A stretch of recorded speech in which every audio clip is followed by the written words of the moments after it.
white. I like white girls more better. Okay. Yeah. Especially the thick time. That's what I'm talking Word. about. Snow bunny. Yeah. In other words, pog. Pod. That's what I like. Yeah. Hey, say that bit again. Say it one more time, but say it slow. Pog. P-A-W-G. Badass white girls. That's what I'm talking about. What you like, bro? Hi guys, on the 28th of December, just wanted to run through a quick topic. You can see that a lot of black women are now getting a little upset, especially on YouTube, and I see it on TikTok, and I also see it on Twitter, that they are not being chosen.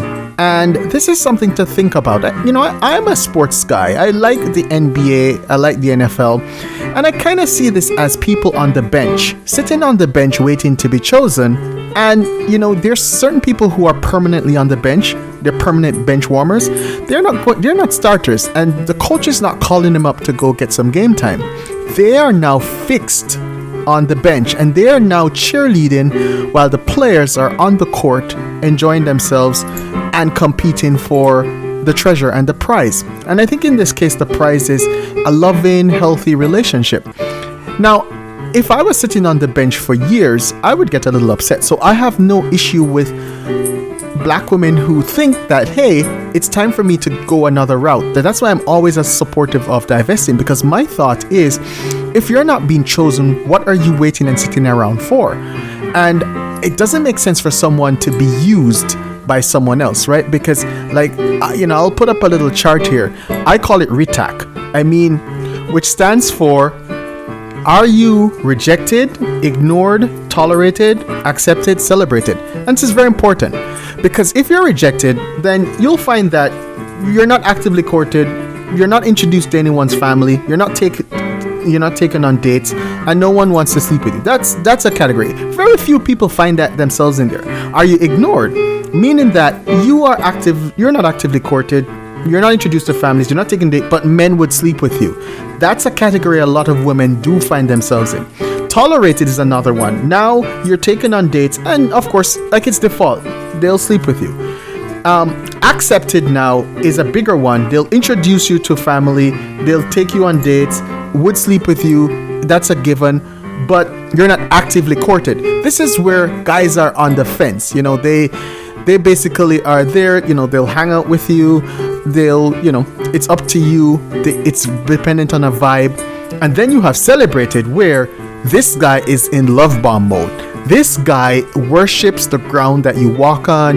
He loves to be in your presence and all that.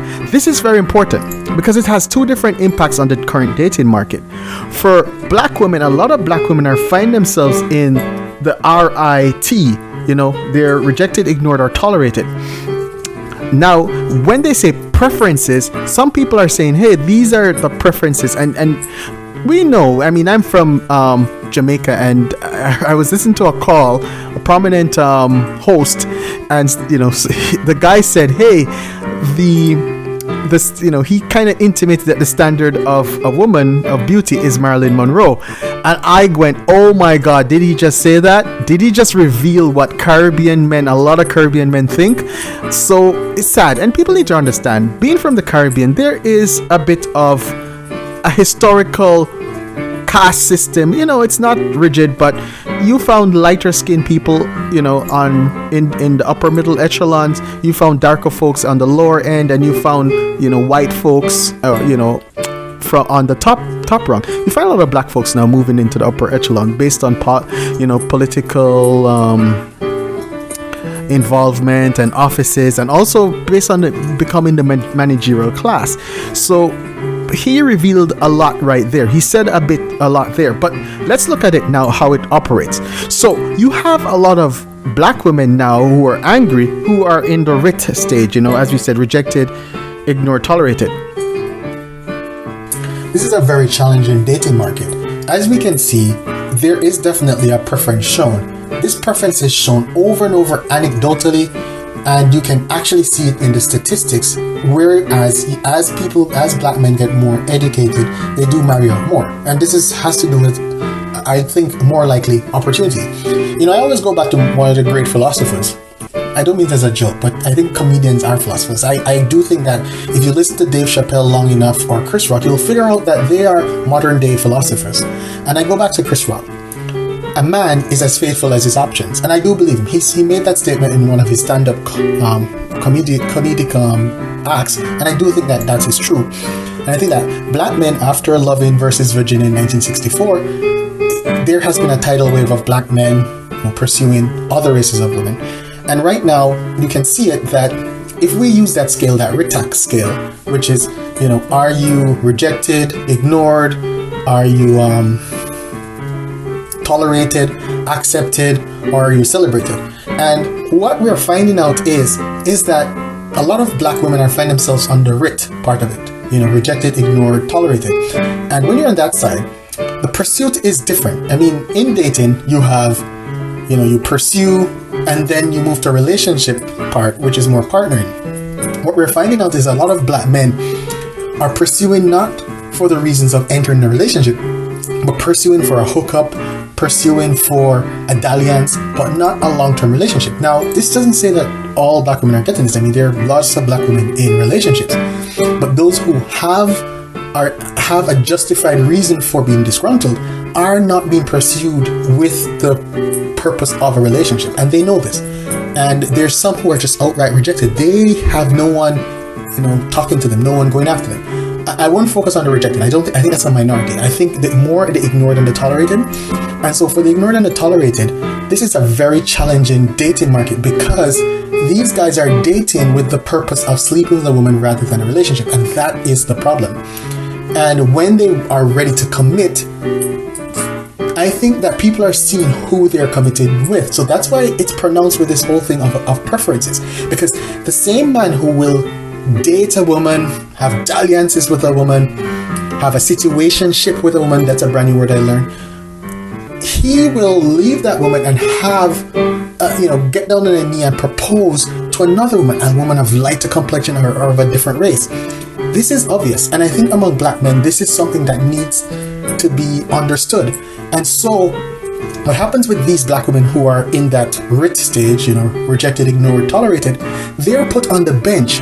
And if you watch the NBA games or, football or anything like that, there are certain players on the bench who are there as in the rotation of the game. And then there's some on the bench who are way back. These are plan C guys. These are guys only when the starters are injured that these guys can get some form of game. And a lot of black women are being placed in that position. And black men don't want them to leave that position because these women are their insurance policy. They are on the bench as an insurance policy. So this divestment movement, some black men who have no interest, like myself, in other women because I'm married, are coming to see this and say, hold on, these women are serious about this. And there are two reasons why men are attracted to this movement. One is they are saying, hey, if these women leave en masse, the insurance policy is gone. But there's another set of men who are actually embarrassed by the movement because they don't want their women groveling at other men because that will be secondhand embarrassment. Because a lot of men, including myself, wonder, is there a ceiling on the number of non-black men who are actually in the market for black women? And this is a very serious thing. It's not just throwing shade on black women, but it's being honest to say that if you have only 1% of of white men being in relationship or married to black women, that is 1 out of 100. Does that move to 2? Does that move to 3? It's something to think about. I don't know, and I cannot tell anyone about the interest that other people have. I don't know. That will be tested.